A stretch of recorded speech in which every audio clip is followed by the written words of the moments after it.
Good evening, and welcome to the June 4th, 2025 Board of Education meeting. At this time, I would like to ask for a motion to convene the June 4th regular meeting of the Levittown Board of Ed. Do I have a motion, Mike? Do I have a second? Mary Ann? All in favor? 1, 2, 4, nothing. At this point, we will move to executive session in a large boardroom. May I have a motion to move into the executive session for the purpose of discussing negotiations? Phyllis, second. Mary Ann, all in favor? 4, nothing. We will return at 7:30. Please note that we will recite the Pledge of Allegiance when we return to open the regular meeting. Thank you.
Good evening. I would like to welcome you to the June 4th regular meeting of the Levittown Board of Education. May I have a motion to reconvene the meeting? Christina, do I have a second? Phyllis, all in favor? 6-0. At this meeting, Ms. Messina is excused.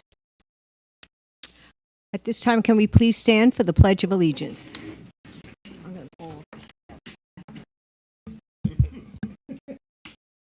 Pledge allegiance to the flag of the United States of America and to the republic for which it stands, one nation, under God, indivisible, with liberty and justice for all.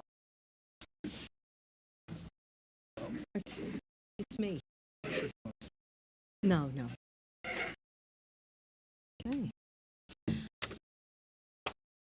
Okay, welcome. I'd like everybody to enjoy the beautiful art. Oh, I'm sorry, I'm jumping the gun here. May I please have a moment of silence for all those serving our country at home and abroad?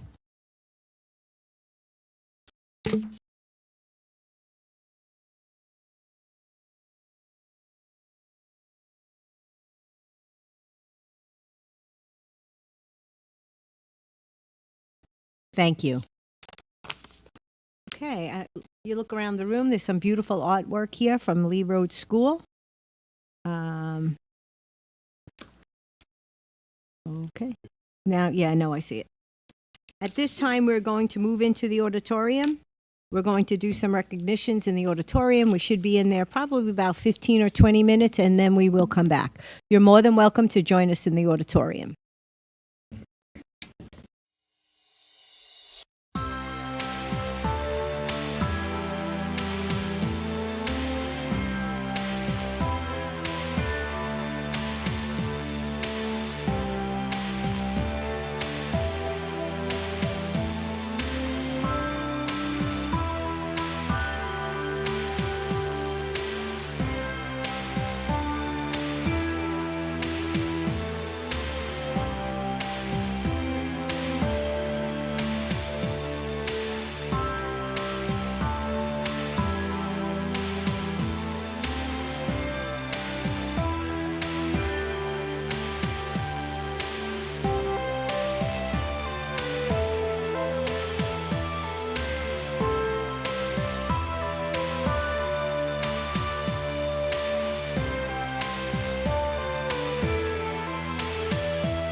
Okay. Thank you for being patient.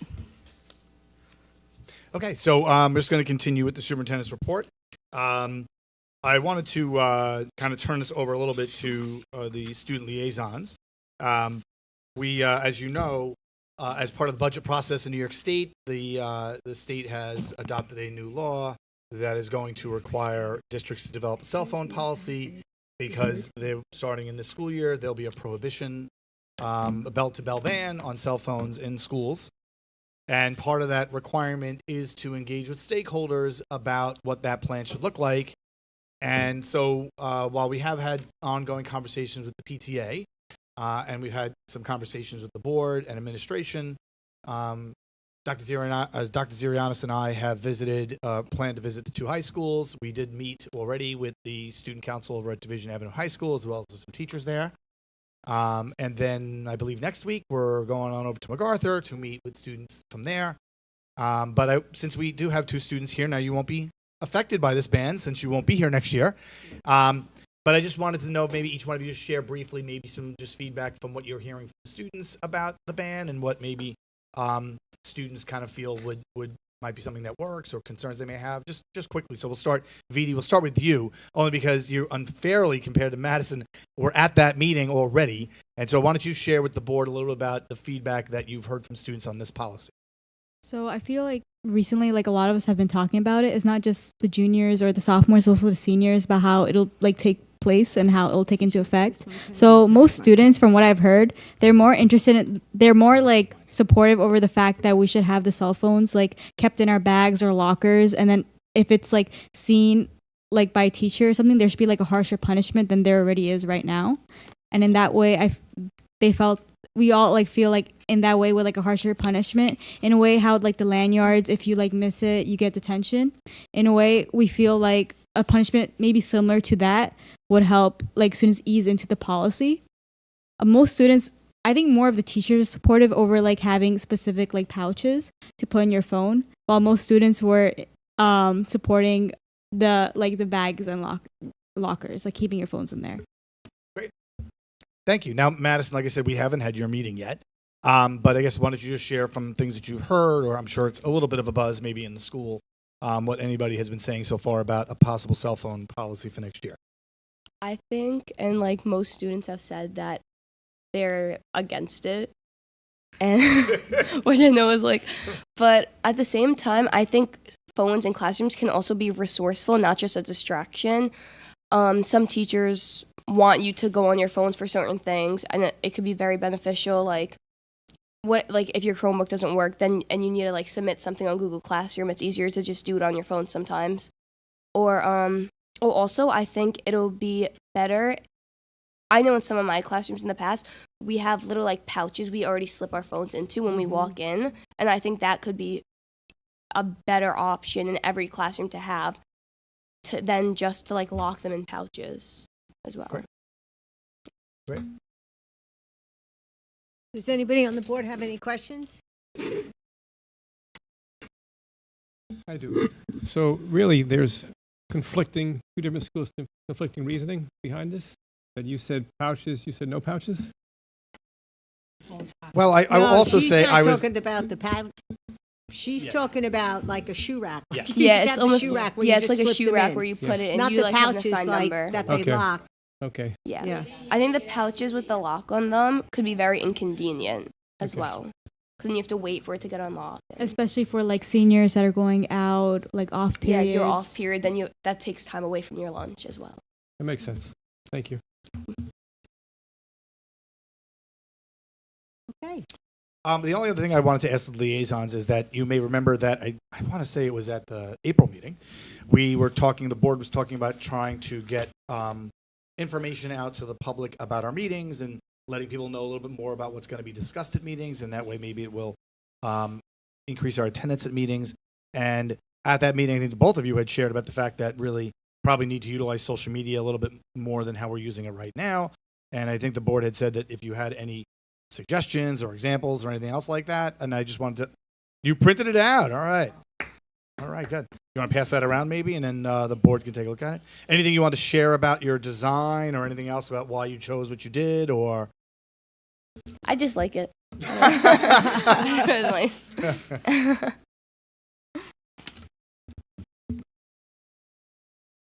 So the bullets number one, those would be the items of discussion that are going to be Oh on the yeah, agenda. and then you can add more or less, and then like there's space to the rights because what if they're long? So. It's got a very clean look. Aren't you going into marketing? Is that true? Is that what you said? Yeah. Business marketing?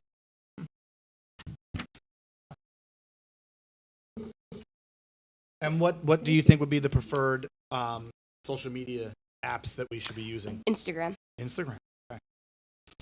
And I think you could even put it onto like the MacArthur and Division ones as well. Like whoever runs that, you can send it to them and they can post it as well for the parents who follow that.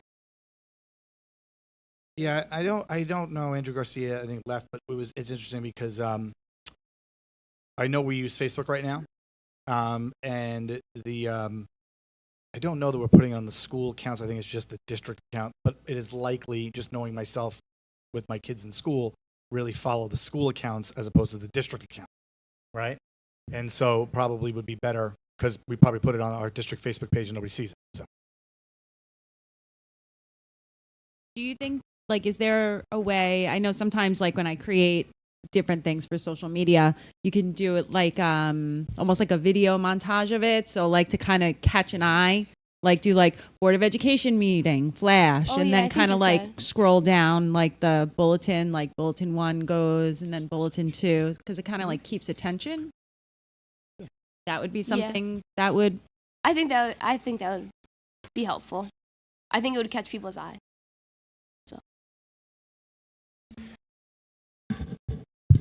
Board liaison TikTok. That would be funny. Todd, who runs our Facebook page? Syntax pretty much runs it. Okay. So like we'll send them stuff to put on, and then in each building there is a teacher or an employee in each building that manages for the schools because they're putting stuff up there like multiple things a day. So for the district one though, and I do believe Andrew Garcia, who's in the other room, Yeah. Can manage them all. But we do have individuals in each of those schools that are posting probably like a dozen items a day. How many views How many views a day do we get on our Facebook page? Off the top of my head, I do not. I'd like Okay. to find that out. You don't know, Mr. Titel, do you? Okay, Find that out for you. thanks. Can I add something? I don't take any disrespect, but like what you said before, I don't follow the Levittown Instagram, but I follow the MacArthur one. If that makes sense. I You don't will- follow it either. You Don't will worry lose about your it. you will lose your board liaison paycheck for that. Just want to let you know.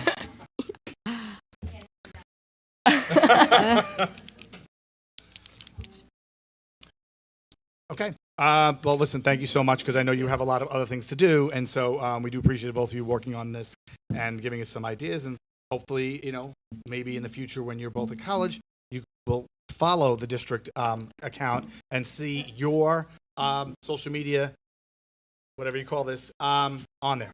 So thank you so much. Yes, great job. I believe that concludes my report. Ms. Marangi? Okay, great. Thank you. All right. You don't have any follow-up to board questions, do you? I think all board questions were previously answered, Okay, and there was no thank one you. at the last public we heard. Okay, approximately a little over a month ago, the several members of the Board of Education, along with the superintendent, we went down to Atlanta, Georgia, to the National School Board Association. It's probably been at least 8 or 10 years that we've been attending the National School Board Association meeting, and it's usually like a 3-day conference with multiple conferences during the day. You have a host probably about 7 or 8 conferences that are all presented simultaneously, all on different subjects. Some are repeated. So they really have the presenters from the most important topics, the most current contemporary topics of what's facing schools and students throughout the United States. So there's a lot of commonalities, and then there's a lot of things that are just specific to certain areas. Like I said, several of us went this year, and a few of us are just going to report out just a few of the topics that we attended and a brief overview of what it was about. Okay, go. We'll save you for last, Mayor. No, go ahead, Mayor. 56 slide presentations. I'm just kidding. I don't have 10 pages. I have 9. So it was really amazing to go to Atlanta. This was, I think, my second or third National School Board Convention that I attended, and I love the different areas that people come from and talking to them about how they do things in their school district. A few of the sessions that I sat in, one was communicating through crisis and controversy, which I'm happy to report that I do feel we do a lot of what they were talking about. It's like be communicative, be transparent, don't sit on bad news, talk about your budget early and often. So a lot of the stuff, like it kind of, with that session, I kind of felt it pretty good about us, because we do a lot of the stuff that they said. So feeling confident with Levittown. And then one of the other ones I went to, which I just thought would be interesting, was one with the Canadian Board of Education. And what was pretty cool about that, good, bad, or indifferent, I guess, is that they deal with a lot of the same things that we do as school boards here on Long Island and across the country. So, and some of the things that they were talking about was, how they work with their local officials, and everything should be done from local up, which is something that we do as well. So it was kind of nice to have that camaraderie. They had a great conversation. There were many others that I attended, but I will pass the mic on. Okay, I'll go Phyllis? next. Sure. I went to a session called Lessons from Normandy to Civic Curriculum to Honor and Remember. And I thought, wow, Levittown was built on World War II guys coming Veterans. back. Mhm. And I guess, I don't know if there were any women coming back, but, and it really talked, Normandy, the beaches, that is so, I'm so mesmerized by that. It was so unbelievable to me. I'm amazed at it. And they had this curriculum, but it wasn't a year-long curriculum, which I was happy to see. It was a week. It was a week of curriculum. And I said, if any school district should dive into what took place then, it would be Levittown, because we're built on that. And it was actually a team from New York's Locust Valley who was heading it. So and I liked the fact that they were local, so we could reach out to them. And there were a couple of districts that were close to us, and I just thought that, wow, I took the information and passed it on. And they had a nice thing with flags for the seniors, and it was like a whole program, but it was compressed into a week. It wasn't a whole year-long thing. And I said, wow, that might be something to foster a little patriotism or something. So it was Lessons from Normandy to Civics Curriculum to Honor and Remember. Yes. Today is right, June 6th.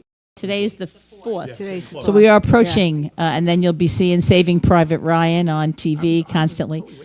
But at any rate, so I just thought that was super interesting, and the people who were there talking about the program were high energy. They were really involved, and they were really happy to share anything. And so I just thought that was really interesting to me. And yes, June 6th. Okay, thank you, Phyllis. Thank you, Marianne. I'll just share two workshops that I went to. One that I went to is on growth mindset. And I found it's something that we're very much into here and do a lot of reading on and try to learn more and more about it. And so we can make it come alive more and more in our district. The thing that they really focused on was the system of learning instead of individual practices. Everybody has their own individual practice, the way they do things, and that's very beneficial for certain things. But what they really were talking about is more explicit criteria with scaled down instruction, and that becoming formed into a system of thinking. They went a lot into something that I learned back in the early 80s, and most of us who are sitting up here, no, there's a lot of young ones up here, sorry, Bloom's taxonomy of higher order thinking skills, and how the kids, not so much, a couple of years ago when the standards changed and stuff, they went from, stop teaching so much, but to teach less and drill down and really go into, when you talk about Bloom's taxonomy, it's about knowledge, comprehension, synthesis, analysis, expression. So that was one of the presentations. And to facilitate that, they talked a lot about discussion-based assessments instead of short answer responses, or, so it's something that we can really dig into. The other thing the other seminar that I went to was one on special education. Their little focus that I thought was a little bit different than what we do. They said the early grades of instruction, which we all know, instruction K through 2 are the most informative years of really getting the kids to understand how to learn. And really carried that over to the special ed population. And what they really focused on was there's a lot of standards that must be mastered. But this particular district was focusing on the main standard of each student wherever their deficit was in special ed. So instead of having multiple standards, have one specific standard, and then with that standard go in great depth, because that's the way the child is, that's the deficit, and that's what we need to build upon. I found that very interesting. And they went from something that is a real team approach. We have collaborative models here. We have ICT. We have co-teaching. But it's to really shift from whatever child is in a school is your child. It's not the mental model of these are your kids, these are my kids. It was much more of a collaborative approach and a team approach.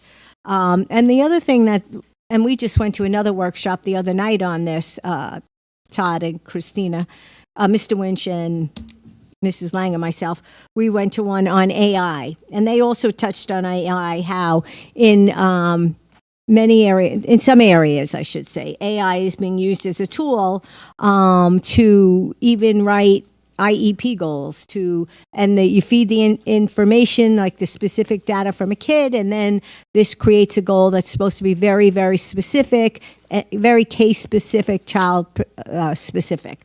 So it's a lot of new things coming out that we've learned that we bring back here. We work it out with the rest of the board and central office team, and then decide how we're moving forward with this. Anybody else have anything to say? Michael? Let me turn my microphone on. There you go. So I actually left my phone home today, so I'm going off my notes that I took back the meeting back those days.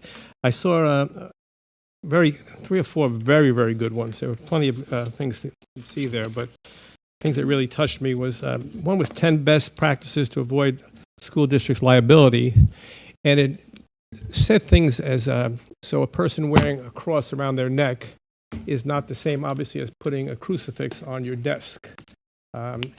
And also, instead of putting up a Christmas tree or something for a Christian holiday, you could put a tree up, but you can make it a community sock tree where people are donating socks and clothing or gloves to the community. It's a whole bunch of little things, and that's for all religions, not just, I mentioned it to the Christian religion ones, but it was for all religions. And actually, it's a way to still teach kids to care, but not saying that you must abide by this principle, this religion, or this creed. I also had Healthy School Meals for All, which showed different ways to get additional funding from the feds, and that has changed a little bit, but will hopefully there'll still be something available to get additional money.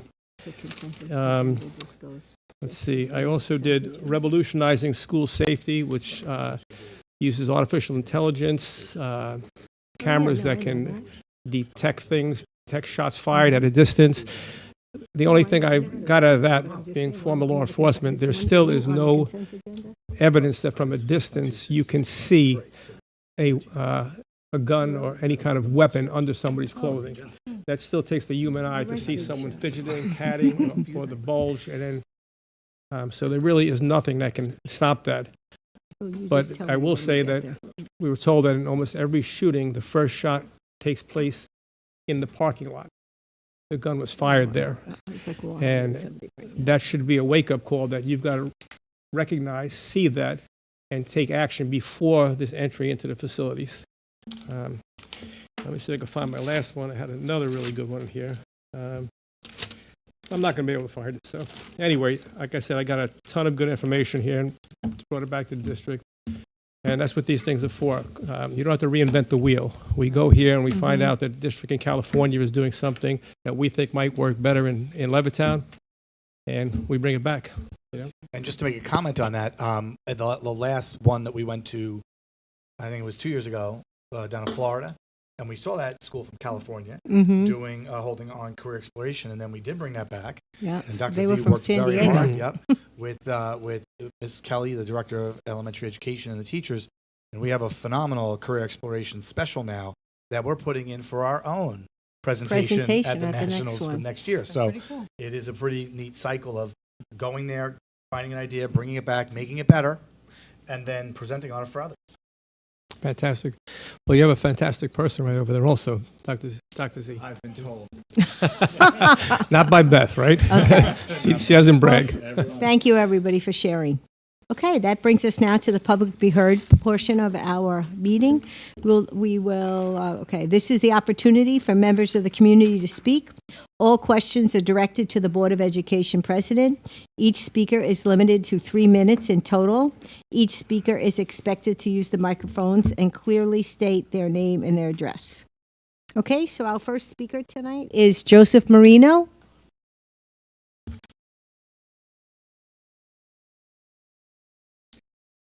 Oh my.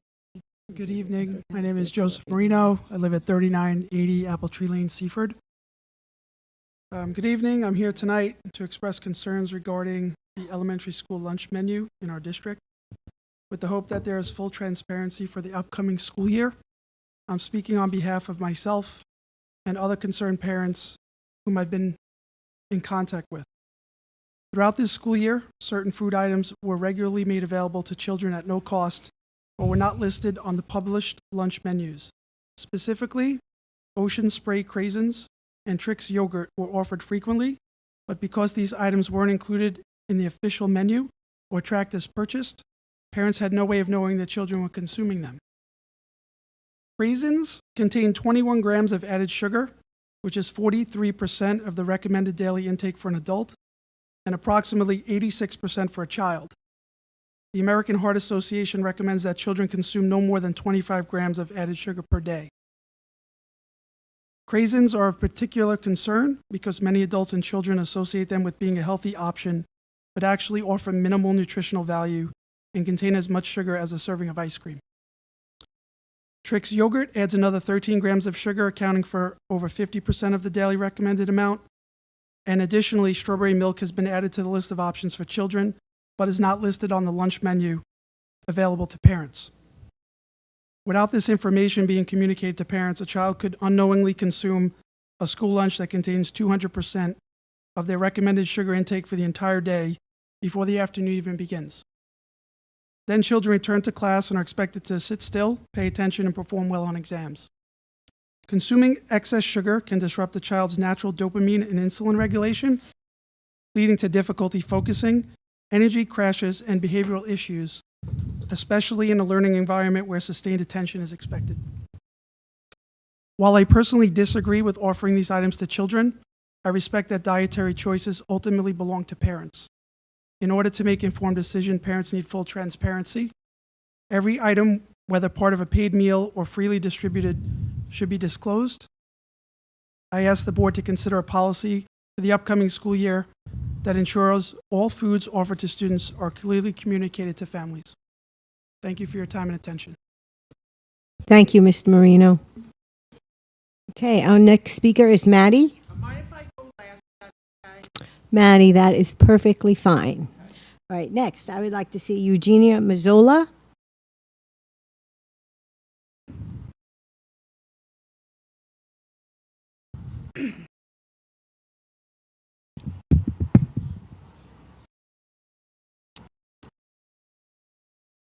You could wait a minute. Does this count within the 3 minutes? This was not planned. I don't want you to think it was planned. Do I really only have 3 minutes? No, we didn't start the timer. We didn't start. Don't worry. You really only have 3 minutes. Okay. Good evening, members of the board and Superintendent Todd Winch. My name is Eugenia Mazzola. I reside at 3798 Sarah Drive, Wantagh, New York 11793. I'm the parent of a child who receives special ed services in this district. I recently attended my child's annual review meeting, and I must share that the entire committee, myself included, struggled greatly to determine proper placement for my child. This experience highlighted a significant issue within the special ed structure in the district that I urge you to address. The gap between the 12-1 self-contained and the integrated co-taught setting is simply too wide. The 12-1 setting is far too restrictive for my child, yet the ICT setting does not offer enough support. Currently, ICT students receive special ed services for only 2 hours and 15 minutes per day. That level of support is not sufficient to implement and carry out the students' IEPs. When the special ed teacher is not present, the responsibility of implementing the IEP often falls on the gen ed teachers or the teaching assistant. While they're doing their best, they are not trained or certified or qualified to deliver specialized instruction as a special ed teacher is. Additionally, when a special ed teacher is split between two classrooms, there's minimal time for collaborative planning. This severely limits the ability to modify instruction and to meet individual student needs. Who collects data when the special ed teacher is not there in the room? How is instruction being differentiated when they're not there? Who ensures pacing is appropriate for students with IEPs? Who can properly modify instruction or assignments to meet the needs of students and properly prompt students throughout instruction? This current model not only places unfair burden on the gen ed teachers, but it also raises expectations for students in the ICT settings that may be unrealistic without proper support. It's no wonder the gap between the ICT and self-contained placements continue to grow, and if students can't keep up, they are recommended to be placed in more restrictive settings. I understand that a new assistant superintendent of special ed is being hired and will be responsible for reviewing special ed services. So my questions are, how will this administrator evaluate the effectiveness of current services? Will there be transparency in this process? Will a formal needs assessment be conducted? If so, how will the data be shared with the community? Will the voices of special ed teachers, especially those currently in ICT settings, be heard? Will parents be actively involved in the decision-making process? And will there be opportunities for meaningful collaboration with constituents? To be clear, I'm not asking that every ICT class in the district have a full-time special ed teacher. What I am asking is for the district to thoroughly evaluate student needs and consider adding special ed teacher full-time in ICT placements where the data supports it. I speak not only for my own child, but for many parents who share the same concerns about the inadequacy of support in the ICT settings. Your district's motto is success for every student. But for many students receiving special ed services, that is not what is happening. They are being set up to struggle, or worse, to fail. It is also unfair to our special ed teachers who are being stretched far too thin and are forced to do the best they can, rather than provide the consistent, targeted support our students deserve. Could you just finish up if you Okay. can?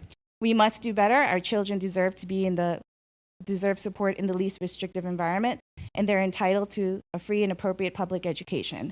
I hope the district will take these concerns seriously and make meaningful changes. Thank you for your time and your commitment to our students. I look forward to the ongoing dialogue and action on this critical issue. Thank you. Okay, thank you very much. Ms. Mazzola, do you want to leave a copy of those questions with our district clerk here so they can be addressed? Thank you. And now, Maddie. All right, thank you, Vice Chair, and good evening, folks. My name is Maddie Buckies, and I live at 1297 Shaw Place in Seaford, for the record. And I do agree with the previous speaker that we do need an advocate and also an assistant superintendent for the special ed, like Don Sturs was when Todd was an assistant superintendent. Anyway, my thoughts tonight are, first, to congratulate the student liaisons on 13 years. Ever since 2012, you really had led your students with dignity and with style. God bless you. The second thing is I do want to discuss is, as I now have a job at the Hempstead Town Buildings Department and I'm doing a talent show tomorrow, one of the things I do want to mention is in a speech that I took when I was a student here in Levittown, when Tony was the superintendent, I had the fortune of doing a police science and EMT course with Bob McKay, who's now retired. We learned criminal justice overview, the crime picture, criminal law, police aspects, and history. legal aspects of policing, the court system, corrections, terrorism, and juvenile crime. And I was the only autistic individual in the class, so I wish Bob best wishes. And second, I do want to congratulate the board members. And as you're being sworn in, I can always bring a Bible with me to swear you in, but that's for another time. And as we get ready next year for next month for Disability Pride Month, I would advise everybody on July 26th, right, to celebrate 35 years of the Americans with Disabilities Act. We have come a long way through progress, and we cannot threaten it to go any forward. So with that, everybody, thank you for coming and spending your 13 years here in this Levittown Union Free School as you served under multiple school board chairs and 3 superintendents. That's a lot to accomplish. So thank you. God bless you all and have a great night. Thank you, Vice Chair.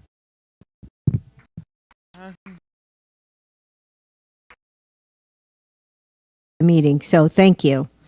All right. And thank you for all of you who, oh, yes? I'm going to let him speak in. Yeah. Okay, we usually don't permit it, but it's a small audience tonight, so you've been sitting patiently, so I wouldn't want to do that. Yeah, It's okay, just so you know, next time, before the meeting starts, this is up front, and you can just sign in. thank you, thank you. Yeah, and you can sign in after you're done speaking, Absolutely, okay? absolutely. Thank you. Thank you. My name's Keith Euler. I live on 106 Old Oak Lane. My question to the board is, I was recently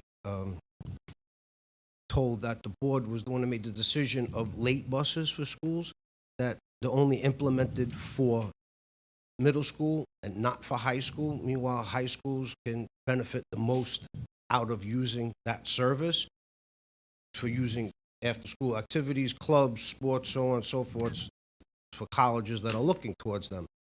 How or what needs to be done that we can implement something that was done in the past practice of using a late bus? You know, this July, I'm going to be 19 years a resident here, and over the almost 20 years of being here, how this neighborhood has changed. It was mentioned earlier before that this neighborhood was built for the veterans coming over from World War I. We were all blue-collar workers. Now it's like we're getting strangled with the prices that are going to be here. And I'm doing 60 hours a week. As of right now, I'm supposed to be at work, and I'm losing money being here, and that's why I didn't know how to sign in or whatnot, because I can't make board meetings. My wife is working 2 jobs, so we could do our due diligence and pay our taxes and keep our daughter raised in the school system we want, but that also puts the burden on us. We can't pick her up after school. Yes, she uses a school 15 miles away, but service is here to bring her to and from her regular hours, but not late hours. And that school is very stringent and proactive on doing after-school activities because it's this college preparatory with the dual college credit. So how is it I can get this implemented back in September so my daughter can continue and apply for a better college? Okay. Thank you so much for sharing. We don't answer the questions this evening because it's a collaboration with the board and the central office team. But our superintendent or somebody from the central office team will get back to you in a reasonable amount of time. Was so nice enough to get back to me and said that it was the board's decision that the reason why there's only for middle school and not high school. Okay, we'll be in touch with you. Thank you very much. Okay? And all of you that shared tonight, thank you so much. Can I ask the superintendent a question on one of the items here? So, can you actually, the kids have the cards to pay for their meals, which is a Yes. fantastic thing. So Correct. there's no food shaming anymore if you don't have the money. Is it possible that you can block a purchase? Say, I don't want my kid buying pizza. I don't want my kid buying ice cream. I don't want my kid. Snacks. You want to talk about that? Yeah, I think the system, it started with allergies, so people are alerted to items that a student should not be participating in, but it goes even further than that, and it can restrict what a child can purchase. And so, for example, I know that some parents will put it in the system, and the child can only have ice cream on Friday, say, as for example. So that capability does exist, and as far as I know, many parents do utilize that. That's awesome. I do like what Mr. Marino said about the parents' choice should be the utmost importance. And if we can give the parents the ability to say, you're not getting those craisins, I think that could help you, right? Yeah, we don't go back. Actually, we're not We don't supposed go to- I'm back sorry, and we're not forth supposed much. to be going back and forth. My apologies. The problem I'm hearing is that it's not on the menu, so the parents wouldn't know and to block it. So that's something that I'm sure Okay. the central office will be able to look into. Yeah, Okay. we'll make sure we take a look at that with the business office and with Chartwell's in regards to making sure that the items that are, the items should be on the menu. So we'll take a look at that. Okay. Thank you. Thank you. Okay, next, I do believe that we are up to our student liaisons. And Madison, would you like to go first? Good evening. Since our last meeting, once again, we had a lot of great happenings in General Nation. We conducted 2 outstanding spring concerts where on May 1st, our symphonic band, under the direction of Mr. Romano, rocked the house with several amazing pieces. And on May 21st, our spectacular Macapella group, under the direction of Mrs. Levenberg, sang a few incredible songs to the delight of a full house in our auditorium. And then was followed up by our extremely talented string orchestras under the direction of Miss Wu, where their performances truly took the audience's breath away. Congratulations to all our talented musicians, especially our senior members, who gave heartfelt and emotional appreciation speeches for Mr. Romano and Mrs. Levenberg. On May 28th, we conducted a terrific General's Breakfast for an astounding 93 seniors that obtained a 95 or greater overall grade point average throughout their 4 years in MacArthur. We had a delicious breakfast, and each honored senior spoke about their college that they will be attending in the fall, as well as their favorite memory at MacArthur. Special thanks to guidance chairperson Mrs. Hammer and all of our amazing guidance counselors for putting this event together, and congratulations to all of our deserving seniors on their accomplishments. Also, on May 28th, we conducted a phenomenal senior variety show where several talented acts and hilarious skits were conducted, much to the delight of our packed house. And the fantastic final act, which was our peer leader dance, resulted in a standing ovation. Special thanks to Mrs. Reynolds, Mrs. Rolton, and Mr. Farney for organizing the show, and way to go, seniors. And on May 29th, we showcased the incredible talent of our art students at our annual art show in the small gym. All attendees raved about the outstanding display of art talent, and congratulations to all of our spectacular art teachers, and of course, our gifted and masterful students. Upcoming events include tomorrow evening, June 5th, is our highly anticipated senior prom at the Piermont in Babylon. I know, I'm very excited. Our senior awards ceremony will take place on June 12th at 7 o'clock p.m. Weather permitting, the ceremony will be conducted outdoors on our turf field. Last day of instructional classes is June 13th, and our block time regents and final exams take place on June 11th and June 16th through the 25th. Good luck to all our test takers. On Saturday, June 21st, our graduation ceremony will take place at Hofstra University at 1 o'clock in the afternoon. And finally, on a personal note, I would like to sincerely thank our superintendents of schools, Mr. Winch, and all members of Central Office, and all of the board members for allowing me this incredible opportunity to attend and present at all regular board meetings. It truly was an incredible experience that I will always cherish, and I am very grateful for. Thank you all so much, and the Levittown School District is the best. And this concludes my final report. Thank you. Just as one comment, and I don't want to bring up the last softball game, but I will say, see, this is why I don't want to try and ruin your night, but this is very nice. The 4 of us from Central Office team were there. I don't know if you saw us. I did. Okay. I think we met your sister. Thanks for your coming. Sister, right? Yeah. Yeah. Right. Yeah. Dr. Z picked her out. She did. Yeah. But it was funny because I don't know if I knew you played softball until we were at the game. And we were like, is that I don't know that many students, right? Because they don't let me.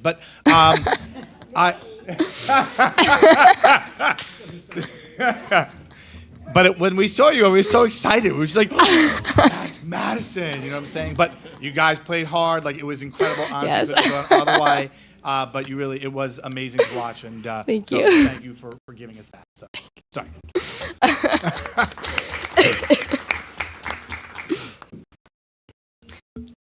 All right. Good evening, everyone. To begin, there are some announcements to celebrate at Division. Our girls' flag football team were named county champions when they won their game against Bethpage 18-0. We are proud of all they have accomplished.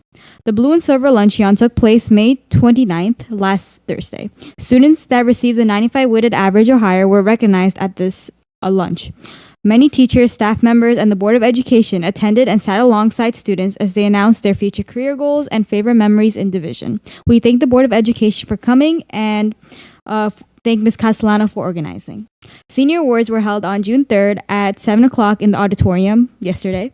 Seniors were recognized for their work, including academic, musical, artistic, athletic, and other aspects of their talents, as well as through scholarships. Again, we thank members of the Board of Education for coming, and we thank Ms. Thompson for organizing. Additionally, students brought tickets to pour icy cold water in order to raise awareness regarding mental health and fundraise. This took place today after school. It was pretty fun. For upcoming events, to begin, the last day of classes will take place on June 13th, on a Friday. As finals begin, we wish our students luck. Division Avenue's Culture Fest will take place on June 10th at 2:30 to 4 p.m., hosted by Ms. Wheeler. Different countries and nationalities will be recognized through food, dance, posters, clothing, and more. Third grade students from Summit Lane will also get the opportunity to visit as high schoolers share their culture.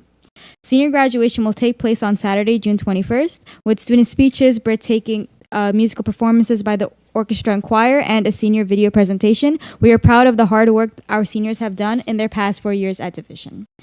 Before I close out my report, I would like to thank the Board of Education for giving me this opportunity to speak at each meeting and give a report. I have learned a lot due to this experience, and I feel more connected to the Levittown community as a result. I moved here in 10th grade, and this district has provided me with numerous opportunities in which I am grateful for.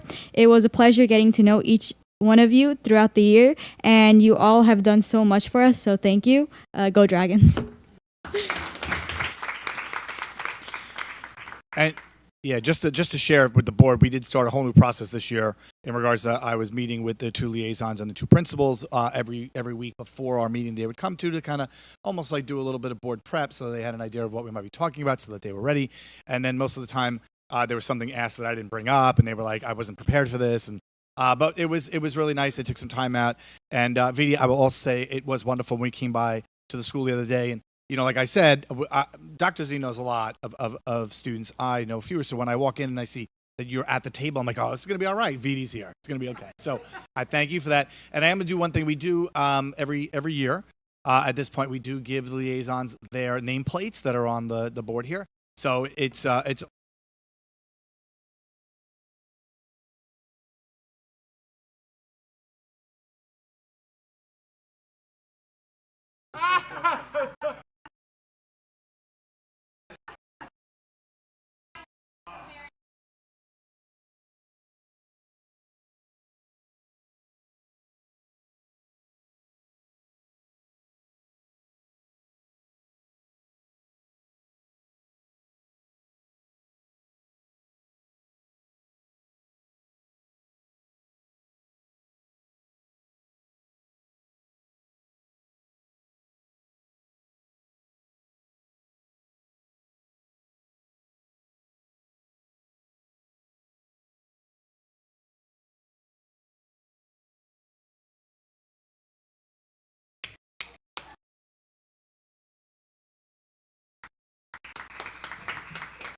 Dukes of Hazzard.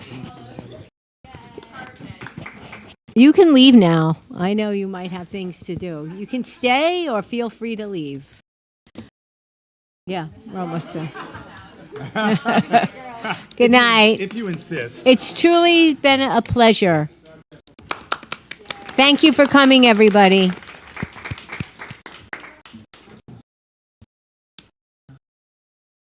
See you at graduation. Thank you. Bye-bye. Okay, we will now move on to the agenda. We'll go to 5.1, budget transfers. Do I have a motion to accept item 5.1? Christina, do I have a second? Phyllis? Any discussion? All in favor? I should be nothing on the individual transfers, but in the future, can we have the rationale or reasoning put on a separate part on that?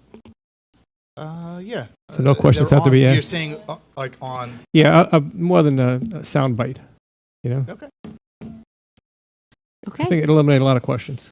All in favor? 6-0. Okay, schedules. Do I have a motion to accept 5.2 on the agenda? Before you get that motion, I'm just going to quickly just say we're going to pull schedule 1010.1. So that's 1010.1. There's just an error on one of the rates of pay. We just want to have it correct instead of amending it and approving it. They don't start until after July 2nd, so we'll just put it on the next meeting. Okay, so do I have a motion to accept item 5.2? Jimmy, do I have a second? Mike? All in favor? 6-0. Next, we do have a motion to accept item 6.2 through 6.13. Wait a minute, Todd. How can we go from 6.2 to 6.13? Yeah, 13. Is it 2 to 13? You know what I'm saying? It's 6.2 Oh. to 6.13. Well, 6.2 is more than That's what I thought. 0.13, so I'm like, It's how the okay, system No, I did the numbers same it, see? thing. okay, I just wanted to let you Yeah, know yeah, I yeah. was a No, real you're right, you're right. mathematician. Okay, do I have a motion to accept items 6.2 through 6.13 on the consent agenda? Phyllis, do I have a second?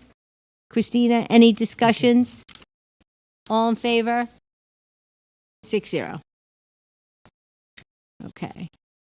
6.14, may I have a motion to suspend the policy rules to add agenda item 6.15? Mike, Yes. any discussions?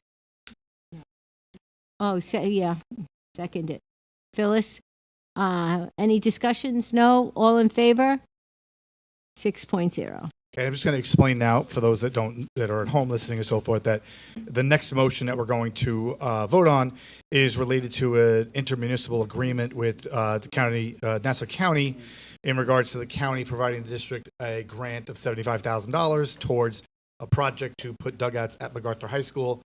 You may remember that Division has dugouts already, MacArthur does not, and we will be using part of our capital project to do the cost. Should be about $200,000. Mr. Fabiano, is that correct? Overall, That is correct. and pretty close to half of that is going to be funded by Nassau County. We thank Mr. Ferretti's office for their help in getting this grant. So That's very it was good. time sensitive, which is why we had to walk it in tonight. Thank you, Mr. Ferretti. Yes, this is actually Mr. Pappas probably remembers this because he had spoken to our state legislator about possibly getting some funding, but that did not pan out. But he did recommend that we go to Mr. Ferretti, and then this is that money that you actually spoke to Mr. Rhodes about on stage at Wisdom Lane during last year's moving up ceremony. Do you remember that? I can still picture Yes, but I you. had the microphone off. Yes, yeah, but it was once again goes to show that like we can have positive relationships that benefit the taxpayers of our community, and we're actually working on something else for future field enhancements that should be more sizable than this. So this is a good start. Thank you. Okay. Great job. We're going to need an emotion on accept. Okay. I'd like to have a motion on accepting 6.15. Christina, do I have a second? Phyllis, any discussion? All in favor? 6-0. Okay. Can we send a thank you note out to John? We absolutely can do that. Thank you. Okay. Gifts to school. A check in the amount of $5 to be donated to Summit Lane Student Activity Fund from Box Tops for Education. A check in the amount of $2,300 to be donated to the Verdi Scholarship from John Kasha. A check in the amount of $2,000 to be donated to MacArthur High School Student Activity Fund from Science Society of Science. Do I have a motion to accept 7.9? How much was it check from Box Tops? By $5. I thought it was 500. Sorry. It says $5 on there, Okay. so. All right, do I have a motion? Mary Ann, do I have a second? Phyllis, all in favor? Any discussion? I'm sure not. All in favor? 6-0. Just a comment here. I don't know if you noticed when you read it. It said that the $2,300 scholarship Yes. donation from Mr. Kasha, who's the principal of Division Avenue High School. Just wanted to say that's quite a gesture on one of our administrators to the district. So just thank you. Yes, thank you. That's for sure. Okay, now we move to ad hoc. We're up to our second read of policies. Sure. So this is, once again, we had a first read last meeting. These are the policies that are being reviewed by the policy committee. And, so we actually put the next meeting on the calendar, I think, today, right? So other than the student liaison, which is out of order because that's a new one that's required to be adopted, even though we've had student liaisons for a decade, that is going to be adopted. And most of these, like I said, are really just any sort of grammatical changes, things like that. Things that are new, use of assistance animals is a new policy that we required to have. 3280, I told you before last time, was the use of school facilities. That was merged. There was a 3280 and a 3280.1. A lot of duplicate language in the two documents, but they weren't completely a duplicate. So we brought them together. The main changes in it is that we did take out the fees for use of facilities, so that it simply says that they will be determined at the reorg meeting, because once you put the policy, it's hard to change the policy. So whereas fees might vary from year to year. So we took that out so that the board can vote on that annually. We added in there the legal language about the use of facilities by political organizations, simply that it has to be voted on by the board. And we, you remember? That was the big, right? Yeah. We did, yeah. And then, other than that, we did do some changes to the computerized information, only because there's a lot of legacy information in here about like the World Wide Web, and things like that. Yeah, it was.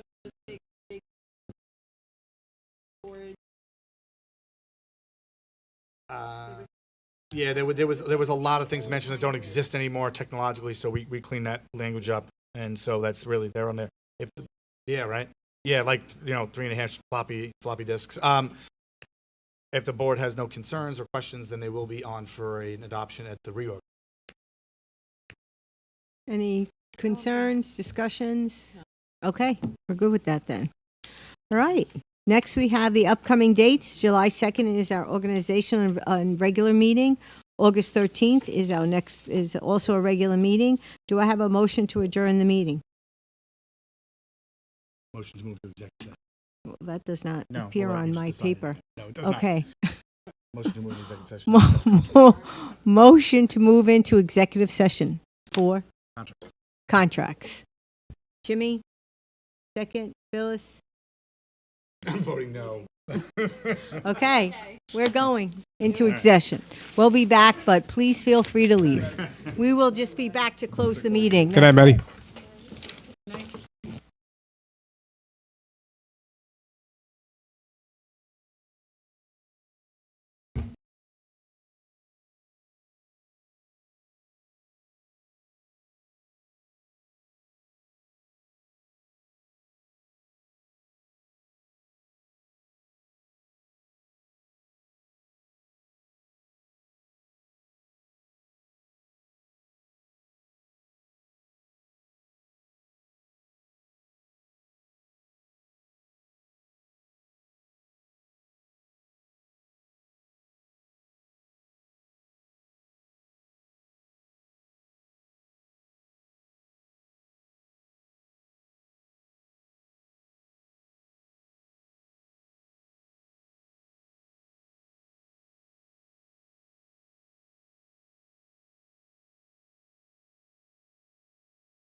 Okay, do I have a motion to adjourn the meeting of this June 4th? Marianne, do I have a second? Phyllis, any discussion? No. All in favor? 6-0. Good night and thank you.